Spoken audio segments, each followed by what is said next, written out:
Hi to everyone, good morning. Andito ang Tita Nora. So, may bali ako sa inyo, no? So, may ginawa akong gown. Ayan. So, tuturo ko sa inyo ang paano ko ginawa itong manggas na ito. So, ayan.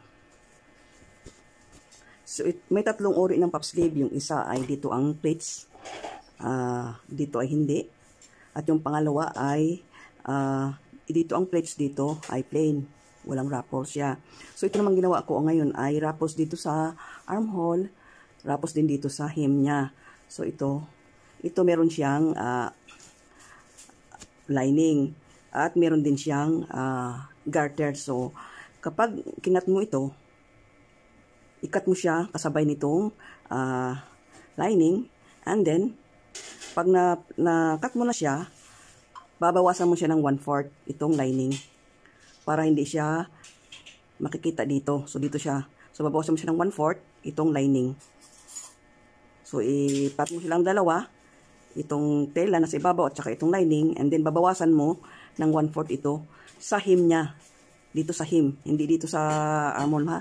Dito sa hem mo siya babawasan. So, start na tayo sa paggawa ng pattern. Pattern na lang ang gagawin ko dahil ito ay nagawa ko na. Yan.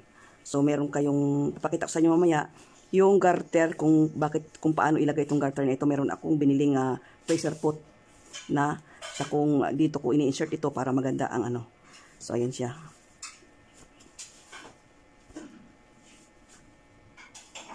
Ayan, so ang mga gamitin natin ay ito. Yung ruler, pen. Ayan, marami akong ganito. Ayan. So, scarf, saka pandikit. And then, tape measure. And then ito. Meron na ganito ako na ready-made. So, ito yung medium, ito yung small. Ayan. So, ang ating gagawin ay itong medium. So, start na tayo. Ito, tatlong uri. Maraming uri ng puff sleeve. So, ito ay puff sleeve na may ruffled ang ang taas at saka ang baba, no? So, ayan. Ganito ang natin gawin. Ito yung pattern mo. So, ayan. Ipon natin yan.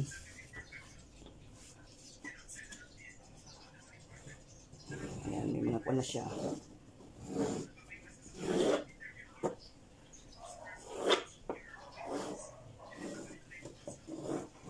So, ayan siya. And then, ikon natin ito.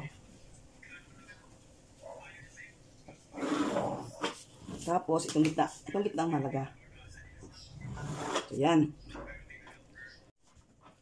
So, dito, ano ko ng 1.5. So, 1.5. 1.5 din dito sa kabila.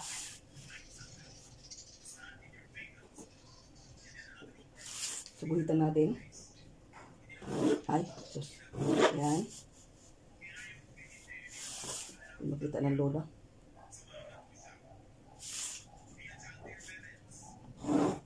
Ayan. So, ito yung gitna. Diba? Gitna yan. 1.5, 1.5. Susulat ulit tayo ng 1.5.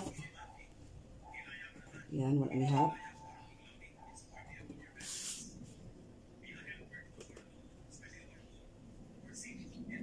Guhit ulit natin.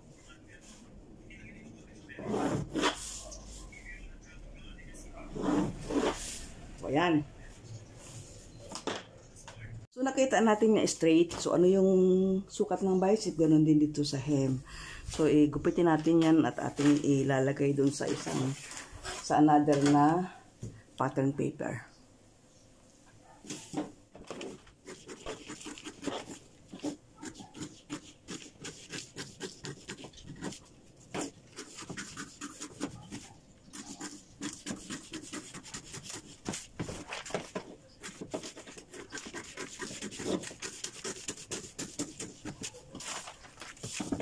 Ayan na siya. So, gupitin natin. So, itong gitna, hindi natin gupitin yan. Gugupitin natin ito at saka yan. Saka ito. Itong gitna, hindi natin gugupitin. So, gupit muna tayo ng una. So, ang gagawin natin ay yung fullness. Fullness ng taas at fullness ng baba. Tulad ng pinakita ko sa inyo yung picture. Tulad ng ginawa kong sleeve ang aking ibabahagi sa inyo ngayon. So, ayan siya. Naman tita, very busy, pero try ako talagang ibahagi sa inyo ng aking ginawa. So, ayan. Sukat tayo ng 1.5. Ayan, 1.5. 1.5 din dito. And then, saka natin didikit yan. So, ayan, ilalayo natin siya dyan. Ayan. So, bago natin yan gawin, guhit muna tayo. Guhitan natin yan. Para alam natin yung ating, so ayan. So, nandito siya. Ayan. So, kita natin. Mas maganda ang dikit kaysa, yung, ayan. So, ayan siya. 1.5 din dito. So, din tayo ng 1.5.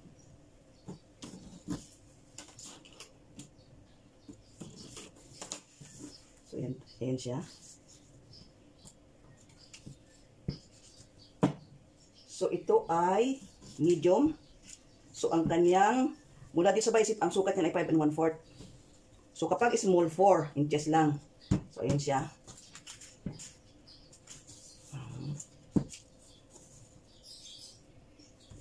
After yan, ito naman natin gupitin. So, huwag nyo gupitin ang gitna, ha? So, ito yung front, ito yung back. So, huwag natin gupitin ang gitna. Iwan natin yan. Kabilang-tabi lang yung ating gupitin.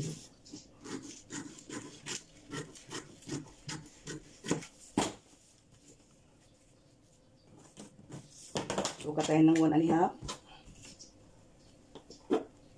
Ayan. 1.5. So, gaganyan natin siya.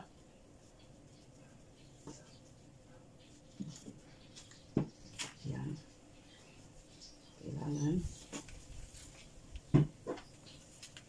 Nandun siya. Ayan. Andin dito, 1.5 din. Ayan. Ayan.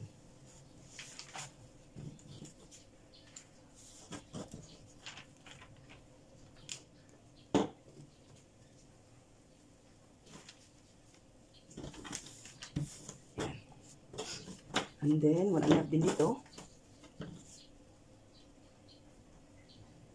Yung mga beginners dyan na gusto matutuha, ito'y napakaganda at napakaaduan na pagpapattern ng, paggawa ng, ayan siya.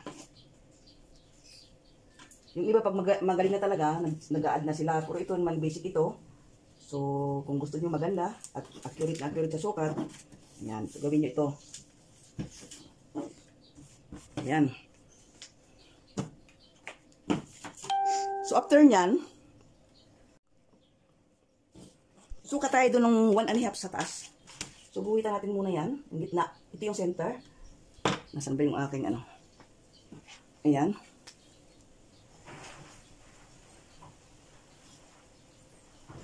So, ayan. Sukat tayo ng 1.5. 1.5. 1.5 din dito. Ayan. Pagdating dito sa gilid, sukat tayo ng 2 inches. So, kailangan 2 inches. Ayan. So, 2 inches.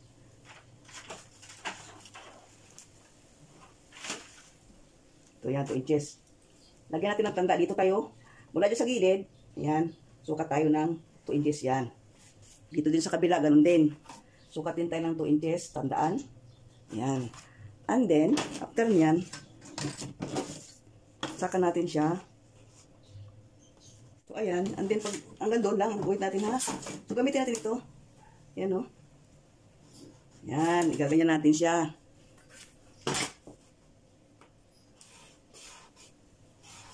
Ayan siya. And then, doon naman, ganito natin siya, o.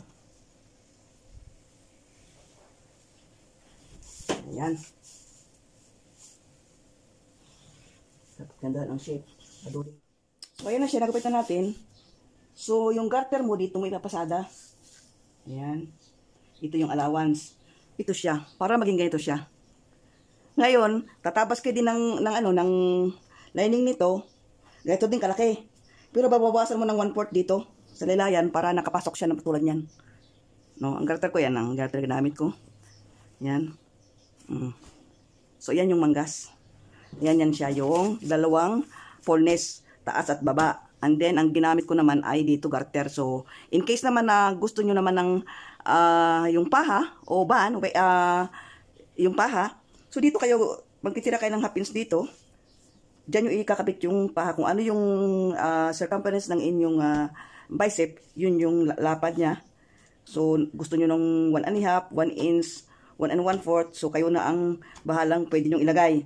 Pero itong aking ginawa ngayon, ay ganito yun. Ito siya. Yan, mag-share ako ng ginawa ko. Ayan. Ayan. Ngayon, dito naman sa pleats niyan, kung halimbawa ang armhole nyo ay 16, kaya 18, so magsusukat kayo ng 9 hanggang doon.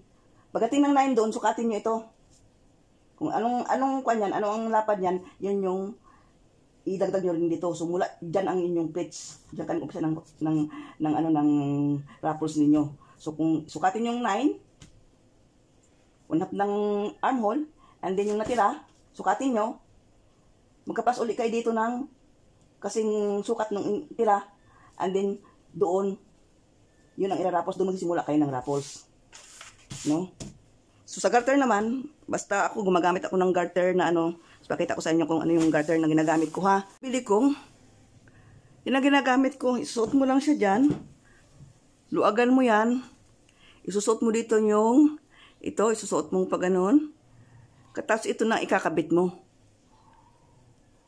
Yan. So, hindi ka na mag-ano dahil ito nang nagkukontrol ng kanyang banat ng iyong garter. So, ito yung garter 1/4. 1/4 ba yan? O half centimeter. Basta ganon. So, ito, isusuot mo siya dyan. Luluagan mo ito. Pag naluagan mo yan, o kung mahirapan ka naman, ano mo ng karayom, tapos isuot mo doon, dito siya lalabas. Yan o, dito siya lalabas. Para madali siya. Yan siya o. Luwagan mo yan, papasok mo yan. Yan.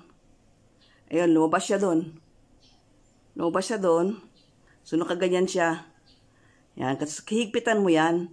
So, ito kakabit mo sa needle bar. Ayan. Yan siya.